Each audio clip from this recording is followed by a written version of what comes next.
My mom banned my son's ninth beat ABC. My sister's kids didn't feel special enough, so we packed that night and disappeared. A year later, the cousins saw how happy my kid was, and my sister couldn't handle it. The meltdown that followed shattered the family. I need to get this off my chest because even 2 years later, people still ask why I cut off my entire family. They act like I'm the villain in this story, but let me tell you what actually happened. My son Ethan turned 9 on March 14th. For weeks, he'd been planning his birthday party with a kind of excitement only a kid can have. He wanted a science-themed party because he just joined the robotics club at school and was obsessed with building things. We'd already ordered the decorations, booked a spot at the community center, and sent invitations to his classmates. 23 kids had RSVP'd. Ethan checked the list every single day, counting down. 3 days before the party, my mom called. I should have known something was wrong by her tone.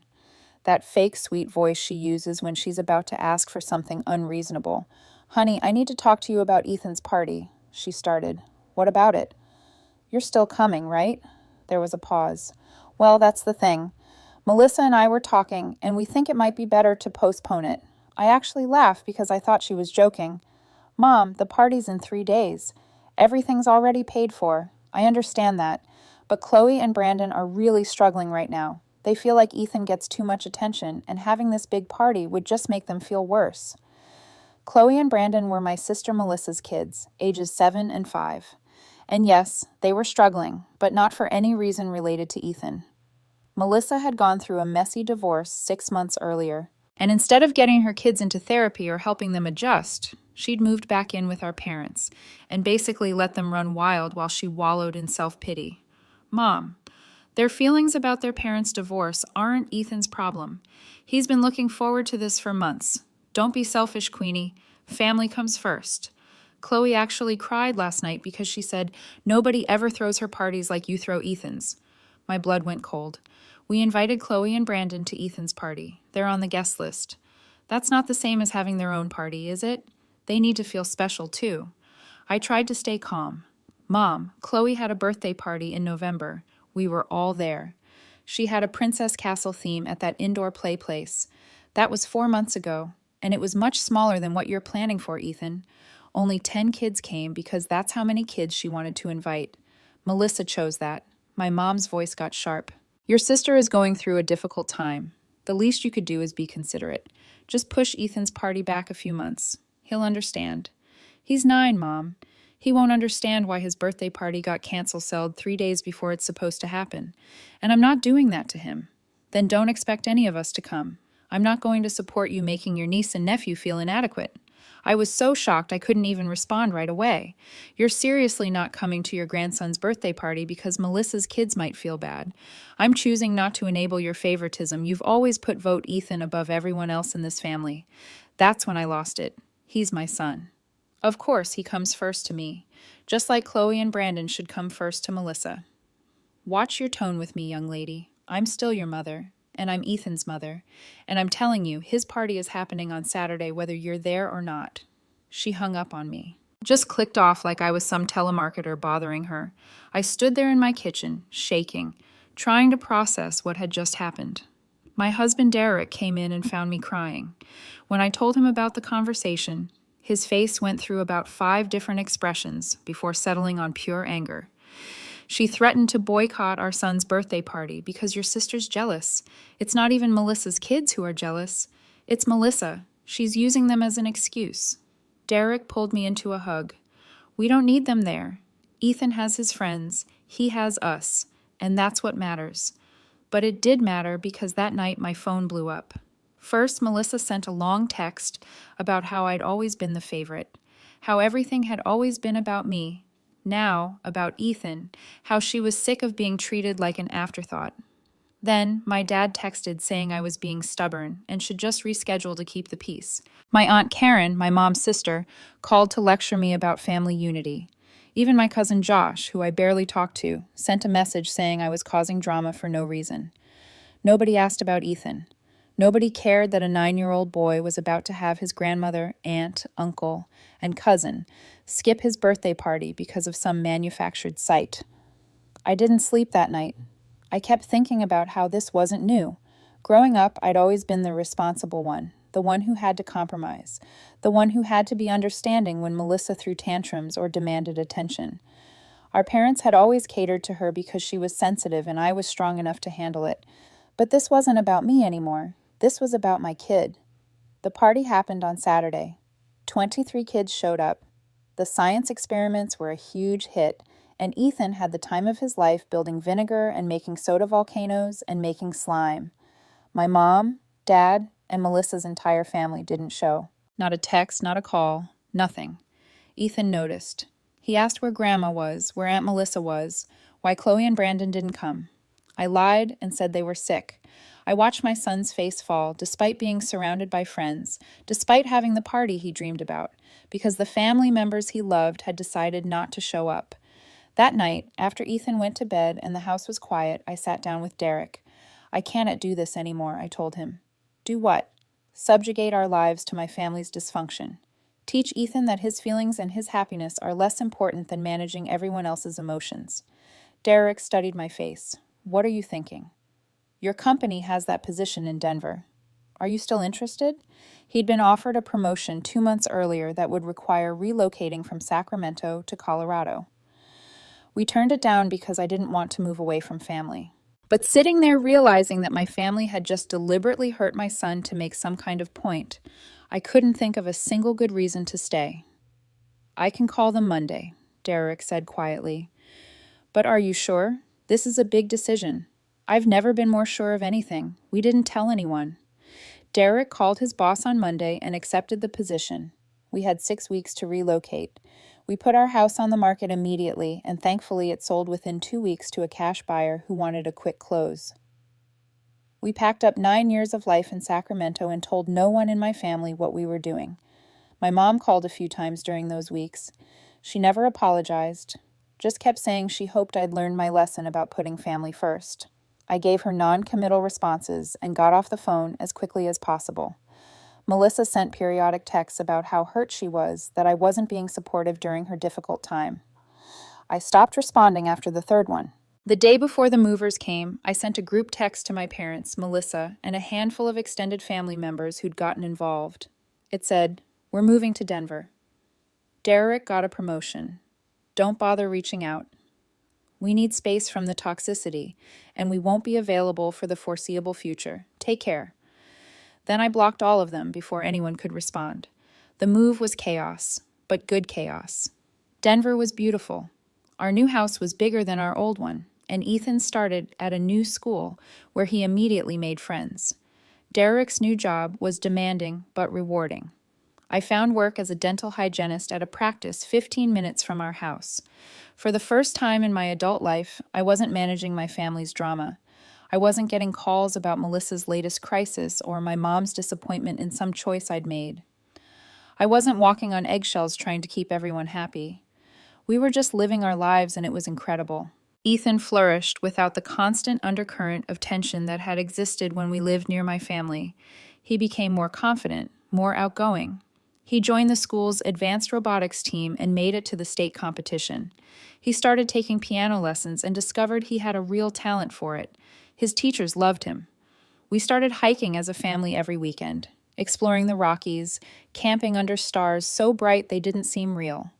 We adopted a dog, a golden retriever mix named Biscuit that Ethan had wanted for years, but we'd never gotten because my mom was allergic and we visited their house often. Derek's parents, who lived in Arizona, started visiting every few months. They come for long weekends and holidays. And watching them with Ethan, actually interested in his robotics projects, actually listening when he talked about school, actually showing up, made me realize how abnormal my family's behavior had been. I didn't miss them. I thought there'd be this gaping hole, but there wasn't. There was just peace. The only person I'd unblocked was my cousin Rachel, who was around my age and had always been kind. She'd reached out through Facebook after we moved, apologizing for not standing up for me during the birthday party drama.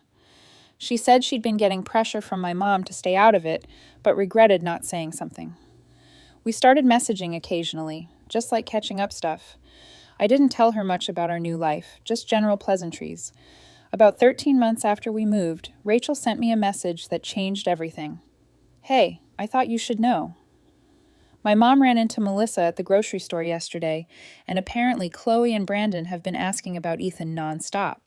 They saw something on Facebook, I think through a mutual friend, about his robotics team winning some competition, and there were photos of your new house and the dog. Melissa is apparently spiraling because the kids keep asking why they can't visit Ethan, why he looks so happy, why they don't get to do fun stuff like he does.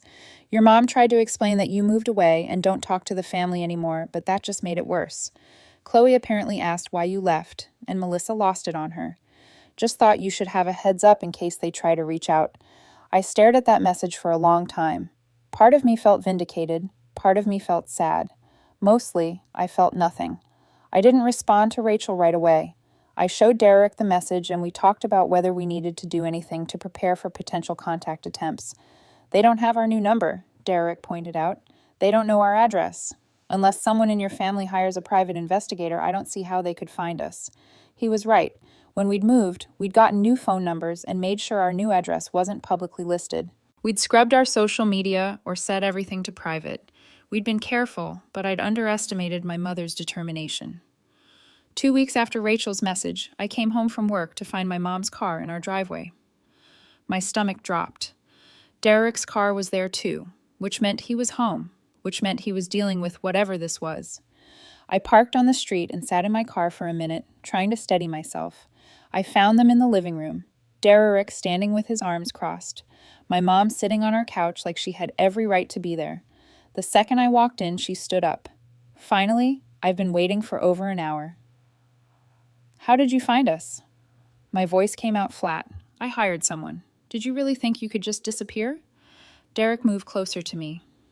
Mrs. Patterson, I've already told you that you need to leave. You weren't invited here. My mom ignored him completely, her eyes locked on me. How could you do this, Queenie? How could you take my grandson away from me? Do you have any idea how much you've hurt this family? The audacity nearly knocked me over. How much I've hurt the family. You vanished. You blocked us all, moved across the country, and didn't tell anyone. Your father had a health scare 2 months ago, and we couldn't even reach you. What health scare? Despite everything, I felt a flicker of concern. High blood pressure. He's fine now. But what if he hadn't been? What if something had happened and you never knew because you're too busy punishing us? I'm not punishing anyone. I'm protecting my son from people who made it clear his feelings don't matter. Oh, for God's sake. Are you still on about the birthday party? Melissa's children were struggling, and that was Ethan's problem. How? He was turning 9. Mom, 9. You decided that making some kind of point was more important than showing up for him. I was trying to teach you about balance, about considering other people's feelings. No, you were enabling Melissa's jealousy like you always have. You were letting her use her kids as pawns to manipulate me. And when I didn't play along, you collectively decided to punish my son. My mom's face went red. Your sister is family. So is Eden. So am I. But apparently we only matter when we're convenient or compliant. This is ridiculous. I came here to fix things, to bring you back where you belong. We're not coming back. Derek interrupted. This is our home now. You need to leave. My mom's expression shifted to something calculated. Ethan should have a say in this. Where is he? I want to see my grandson. He's at robotics practice, I said quickly, grateful that he was gone. And no, you're not seeing him. You can't keep him from me. Watch me. You made your choice when you skipped his birthday. You don't get to waltz back into his life when it's convenient for you. I'm his grandmother. Then you should have acted like it. We stared at each other. Years of resentment and dysfunction hanging in the air between us. Melissa is falling apart. My mom finally said, her voice changing tactics, going soft and manipulative. Chloe and Brandon won't stop talking about Ethan. They saw pictures of him looking so happy living in this nice house with a dog and going on all these adventures. They keep asking why they can't have what he has. Melissa can barely get through a day without breaking down. And whose fault is that? Whose decision was it to make everything about Melissa's feelings at the expense of everyone else? She needed support after her divorce. She needed therapy and boundaries, not enablement. But that's not my problem anymore, and it's definitely not Ethan's problem. My mom's face crumpled for a second. I thought she might actually cry. Please, Queenie, just come home. We can work through this. Family is supposed to forgive. Family is also supposed to show up for birthday parties. Family is supposed to care about a 9-year-old's feelings. Family is supposed to apologize when they're wrong. I paused. Have you apologized? Has Melissa? Has Dad? Silence. That's what I thought. You didn't come here to fix anything. You came here to guilt me into coming back so Melissa would stop complaining and you could pretend everything's fine. But I'm done pretending. You're being incredibly selfish. Good. I'm choosing my son over dysfunction. Call it whatever you want. My mom looked at Derek, maybe hoping he'd be more sympathetic. He just shook his head. You heard her. Time to go. She grabbed her purse, her movements sharp with anger. You'll regret this. When Ethan grows up and realizes you kept him from his family, he'll resent you. If I'd stayed, he would have grown up watching his mother be a doormat and learning that his worth was negotiable. I'll take my chances with resentment. She left without another word, slamming the door hard enough to rattle the windows. Derek immediately pulled out his phone. I'm calling a locksmith. Tomorrow we're installing a security system. I nodded, still shaking. How did she even get in? She knocked on the door, claiming she was your mother and had driven all the way from California to surprise you. I was in the shower and I'd left the door unlocked because I was expecting you home any minute. By the time I got downstairs, she was already inside looking around. I told her to leave, but she refused to go until she talked to you. I'm so sorry. Don't apologize. This isn't your fault. He pulled me into a hug. Are you okay? I don't know. I thought I'd feel something different if I saw her again. Sadness, maybe. Or regret. But I just feel angry and tired. You don't owe her anything, Queenie. You don't owe any of them anything. Ethan came home an hour later, buzzing with excitement about the new competition his team was preparing for. He didn't ask why we were installing new locks, or why Derek was setting up cameras around the house. He just assumed it was for general safety, which was fine with us. I thought that would be the end of it. One confrontation, my mom realizing we were serious. Everyone moving on with their separate lives. I was wrong. 2 days later, Melissa showed up at Ethan's school. I got a call from the principal's office around noon. Mrs. Morrison, there's a situation. A woman claiming to be Ethan's aunt showed up during lunch recess and tried to talk to him through the fence. One of the playground monitors stopped her, but she's refusing to leave the school grounds. She's saying, "You're keeping her from seeing her nephew," and she's getting increasingly agitated. My hands went numb. I'm on my way. I called Derek on the drive over, and he left work immediately. By the time I got to the school, there were 2 police officers talking to Melissa in the parking lot. She was crying, gesturing wildly, explaining to them that I was keeping her kids from seeing their cousin, that I'd stolen my son away from the family. The principal, Mrs. Kowalski, met me at the entrance. Ethan's fine. He was on the other side of the playground and didn't see any of this. We've kept him inside with his teacher. Thank you. I'm so sorry about this. Don't apologize. We take security very seriously. The woman isn't on Ethan's approved contact list, so our staff did exactly what they're trained to do. One of the police officers approached us. Are you Queenie Morrison? Yes. Can you explain your relationship with the woman in the parking lot? She's my sister. I cut off contact with my family over a year ago, and they're not supposed to have any access to my son. She claims you're denying her visitation rights. She doesn't have visitation rights. She's not a custodial guardian, and we have no agreement in place. I haven't spoken to her in over a year. The officer nodded. She mentioned something about family court. My stomach flipped. There's no family court case. There's no custody dispute. She has no legal claim to my son. That's what I figured. But I wanted to verify. We've asked her to leave school property. If she refuses or comes back, we'll arrest her for trespassing. Derek arrived just as the officers were walking back to Melissa. He looked ready to commit violence, his jaw set and his eyes hard. I grabbed his arm. Cops are handling it. Let them. We watched from the school entrance as the officer spoke to Melissa again.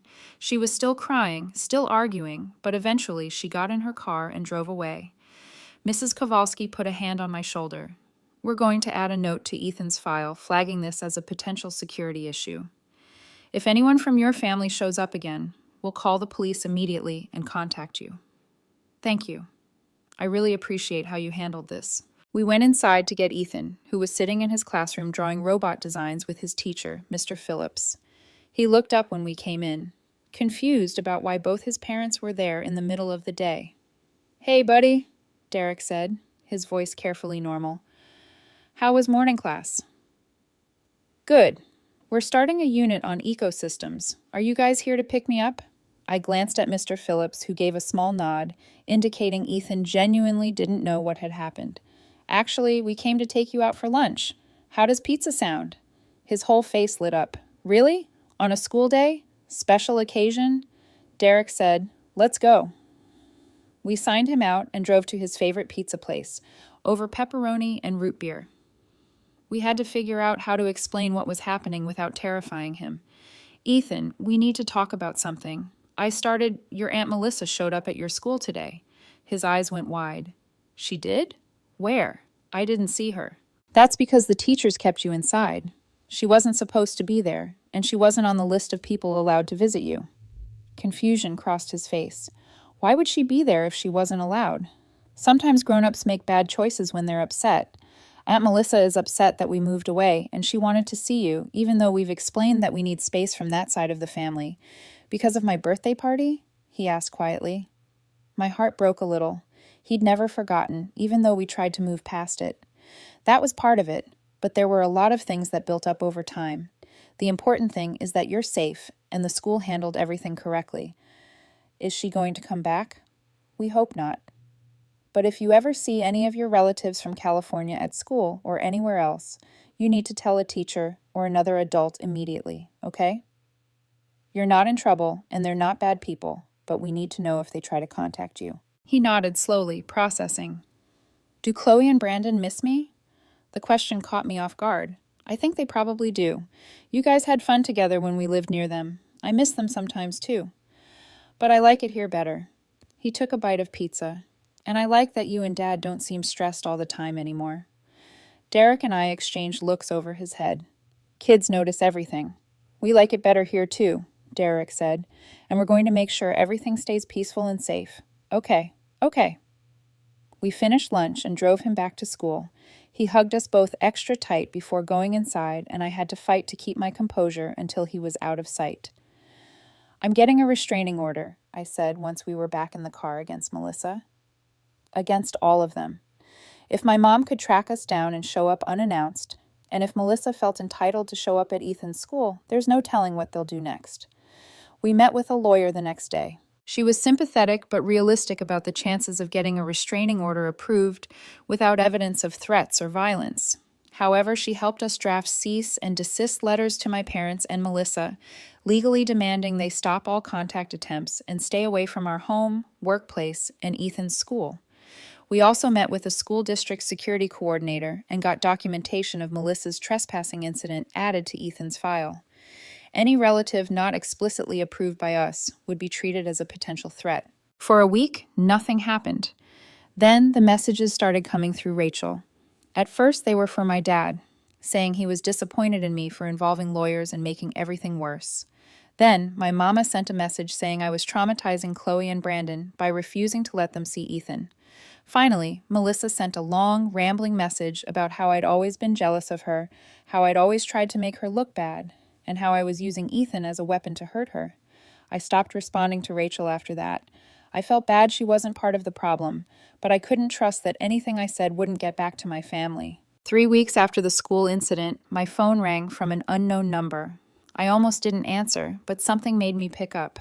Queenie, it was my dad's voice, and he sounded wrecked. Please don't hang up. How did you get this number? Rachel gave it to your mother. She felt caught in the middle and thought we needed to be able to reach you in an emergency.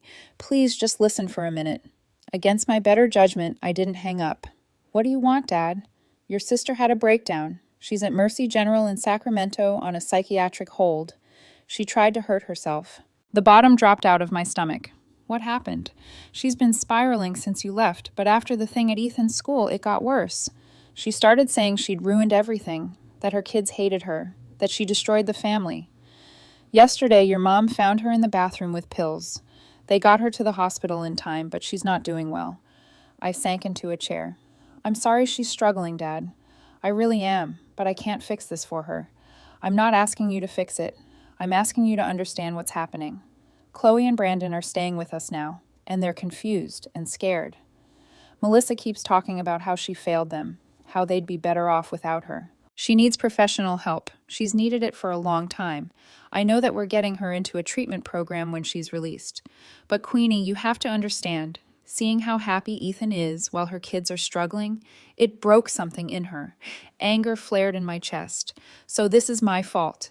Ethan's happy. So, Melissa tried to kill herself. That's not what I'm saying. It sounds exactly like what you're saying. Just like the birthday party was my fault for not being considerate enough. Just like me moving away was me being selfish. When does Melissa take responsibility for her own choices? Dad, she's sick. Queenie, she needs compassion. I had compassion. I had it for years, while I watched all of you enable her worst impulses.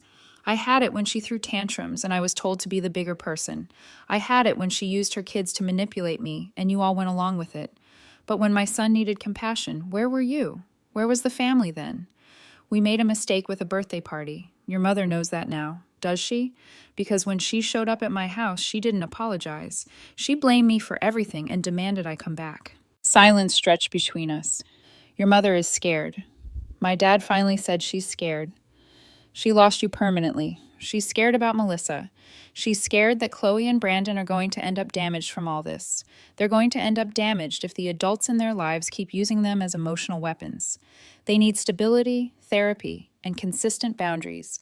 What they don't need is to be told that their cousin's happiness is somehow a threat to them. I don't know how to fix any of this. You can't fix it, Dad. None of you can because you won't acknowledge the actual problem. Melissa needs serious mental health treatment. Mom needs to stop enabling her, and all of you need to accept that my family's life doesn't revolve around managing Melissa's emotions anymore. So that's it. You're just done with all of us? The question hung heavy in the air.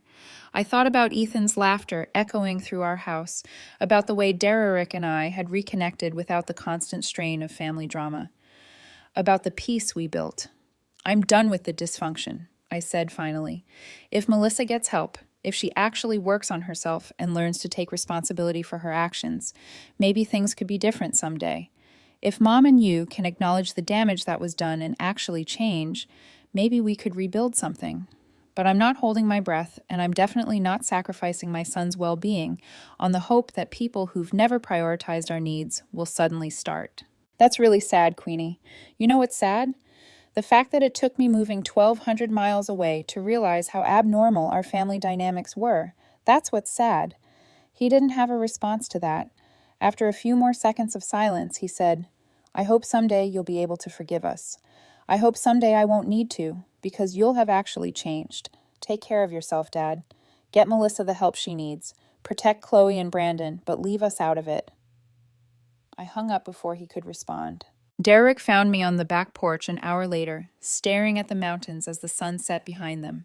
He sat down next to me without saying anything, just put his arm around my shoulders and waited. Melissa tried to hurt herself. I finally said, she's in the hospital. Jesus, my dad called to tell me. He tried to make it sound like it was because of us, because Ethan's happy and her kids aren't. I know, but part of me still feels guilty. Derrick pulled me closer. You didn't make her marry the wrong person. You didn't make her avoid getting help after her divorce. You didn't make her use her kids as pawns or convince your mom to skip Ethan's birthday party. You didn't create any of this, Queenie. You just refused to keep enabling it. Chloe and Brandon are going to suffer because of her choices. They were already suffering. At least now, maybe she'll get the help she needs, and your parents will have to actually step up instead of just smoothing everything over. He was right, but it didn't make me feel better. Somewhere in California, my niece and nephew were dealing with their mom being hospitalized, and no matter how justified my boundaries were, they were still kids caught in the middle of adult dysfunction. But they weren't my responsibility. Ethan was, and protecting him meant holding firm on the boundaries we'd set, even when it was hard, even when it hurt. Over the next few months, I got occasional updates through Rachel, who I'd eventually unblocked after she promised not to relay anything to my parents. Melissa spent 3 weeks in inpatient treatment, then another 8 weeks in an intensive outpatient program. She'd been diagnosed with depression, anxiety, and borderline personality disorder. She was on medication and doing therapy twice a week. My parents had enrolled Chloe and Brandon in therapy too.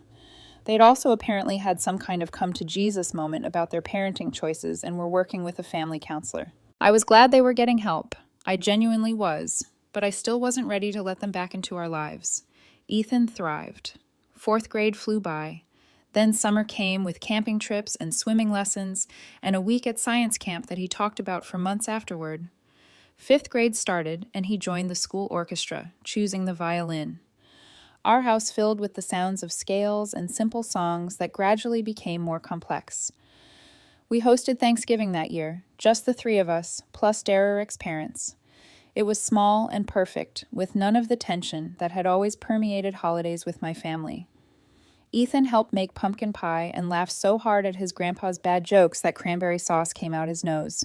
Christmas was the same, peaceful, joyful, uncomplicated. In January, almost exactly 2 years after we'd moved, Rachel sent me a message saying my mom wanted to talk. Not to convince me to come back, just to talk. She'd written me a letter, and Rachel had a copy she could forward if I was willing to read it. I sat with that for a week before telling Derek about it. "Do you want to read it?" he asked. Part of me does. Part of me is terrified it'll just be more manipulation. Rachel said, "Your mom's been in therapy too, right? Maybe she's actually worked through some stuff, or maybe she's just learned better ways to phrase the same guilt trips." Derek took my hand. "Whatever you decide, I support you. But you don't owe her anything, including your time or emotional energy.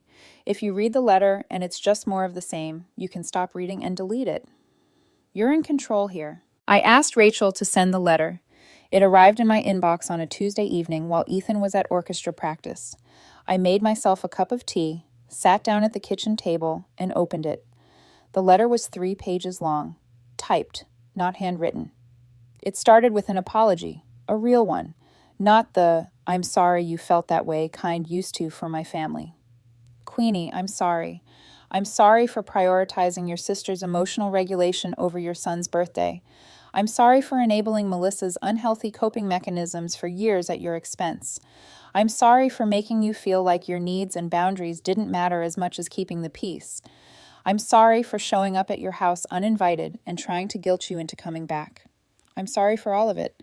She went on to explain that she'd started therapy after Melissa's hospitalization, that the therapist had helped her see patterns she'd been blind to for decades. How she'd always treated Melissa like she was more fragile, more deserving of accommodation, while expecting me to be endlessly understanding and flexible. How that dynamic had damaged both of us, made Melissa dependent and entitled, made me feel invisible. I understand now that what I did at Ethan's birthday was unconscionable. He was a child celebrating a milestone. And I let Melissa's jealousy and my own misguided attempt at fairness hurt him. No child should have their joy diminished because adults can't manage their own emotions. I failed him, and I failed you. She wrote about watching Melissa fall apart, about the terror of finding her with those pills, about finally realizing that keeping the peace had actually been avoiding the hard work of setting boundaries and requiring accountability. "Your father and I are working with Chloe and Brandon now, and we're trying to do better. We've learned about enmeshment and triangulation and all these terms we never had before. We're trying to give them what we should have given you and Melissa, the space to be individuals with their own feelings and needs, not extensions of our own emotional management system." The last page was the hardest to read. "I don't expect you to forgive me, and I'm not asking you to let us back into your life.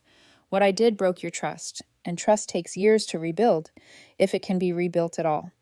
I just wanted you to know that I see it now. I see what I did to you growing up and what I did to Ethan. I see how my choices contributed to Melissa's mental health crisis and put Chloe and Brandon in an impossible situation. I own all of that. If you're willing, someday I'd like to try to have a relationship with you and Ethan again. Not the relationship we had before, where your needs came last, and you were expected to manage everyone else's feelings, but a healthier one, with boundaries and mutual respect. But I understand if that's not something you want or are ready for. You have every right to protect yourself and your son. I love you, and I'm proud of you for having the strength to walk away when staying would have harmed your family.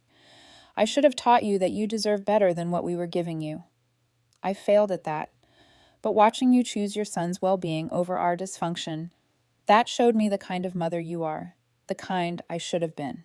With love and regret, Mom." I read it 3 times, tears streaming down my face. Part of me wanted to dismiss it as manipulation, but the specificity of the therapy terms, the genuine accountability, the lack of requests or demands, it felt real. Derek came home to find me still sitting at the table, the letter pulled up on my laptop screen. "How bad is it?" he asked gently. "It's not bad. It's actually good. Too good. I don't know if I believe it." He read over my shoulder, his chin resting lightly on top of my head. When he finished, he was quiet for a long moment. "That's a real apology," he finally said. "Whether it comes with real change, only time will tell." "What do I do?" I asked. "What do you want to do?" "I don't know. I'm angry that it took Melissa almost dying for them to see the problem. I'm angry that Ethan had to be hurt for them to realize they were hurting people. But I'm also, I don't know, maybe relieved that they're actually looking at themselves." "You don't have to decide anything right now," he said softly. "You can sit with this. You can respond or not respond. You're still in control of your boundaries." I ended up writing back a week later. Just a short message saying I'd received the letter, that I appreciated the accountability, but that I needed more time. I wasn't ready to resume contact, but I kept the door open for the future if the changes proved to be lasting. My mom wrote back, "Thank you for even considering it. Take all the time you need. We'll be here." 6 months passed, then a year. Life continued in its new, peaceful rhythm. Ethan turned 11, and we threw him a party with his friends from school and the robotics team. Derek's parents flew up for the weekend. We had cake and games and a backyard movie night, and nobody's happiness was treated as a threat to anyone else's. Rachel sent occasional updates. Melissa had moved into her own apartment and was doing better, working part-time and maintaining her therapy schedule. Chloe and Brandon were adjusting, still living primarily with my parents, but spending weekends with Melissa. My parents had continued their therapy work and had apparently become very involved in a support group for grandparents raising grandchildren. Last month, just after Ethan turned 12, I got another message from my mom. This one was shorter. "I know you're not ready for contact, and I'm respecting that. But I wanted you to know I visited Ethan's school website and saw he won first place in the regional science fair. I'm so proud of him. I hope he knows how special he is." I stared at that message for a long time. There was no request attached to it, no guilt trip, just a grandmother acknowledging her grandson's achievement from afar, respecting the boundaries that had been set. I showed it to Ethan that night while we were doing dishes. "Your grandma sent me a message," I said. "She saw that you won the science fair and wanted you to know she's proud of you." He was quiet for a minute, scrubbing a plate with more concentration than necessary. "Do you think I'll ever see them again?" "Would you want to?" I asked carefully. "I don't know. Maybe. I barely remember them now. But sometimes I see other kids with their grandparents, and I wonder what that would be like." "If we ever decided to try rebuilding that relationship, it would be very slow," I said, "and there would be a lot of rules to keep everyone safe and healthy." "Because of what happened at my 9th birthday?" he asked. "That's part of it," I said. "But there was a lot more that happened before that. Things that built up over time." "But they're getting help now, right? That's what you told me when Aunt Melissa went to the hospital." "They are, and I'm proud of them for doing that work. But healing takes time, and some relationships can't go back to what they were. They have to become something new." He dried his hands and turned to face me. "Would the new version be better?" "If we ever tried, that would be the goal. But there's no rush to figure it out." "Okay," he said. Then he smiled faintly. "You're safe and loved and supported right here, right now. Everything else can wait until we're ready." He hugged me tight. "Thanks for protecting me, Mom." "Always, buddy, always." I wrote back to my mom later that night. "Thank you for the message. Ethan appreciated knowing you were thinking of him. We're not ready for direct contact yet, but I'm glad you're doing the work. Keep going. I don't know what the future holds for my family. Maybe someday, years from now, enough healing will have happened that we can carefully, cautiously rebuild some kind of relationship. Maybe Ethan will want to know his grandparents and his aunt and cousins when he's older. Or maybe the boundaries will stay exactly where they are, and we'll continue building our life here in Denver without them. Either way, I know I made the right choice. I chose my son. I chose peace over dysfunction. I chose to stop sacrificing my family's well-being on the altar of other people's comfort. The birthday party that was supposed to be a celebration became the catalyst for the biggest decision of my life. Walking away from my entire family felt impossible at the time, but looking back, it was the moment everything changed for the better.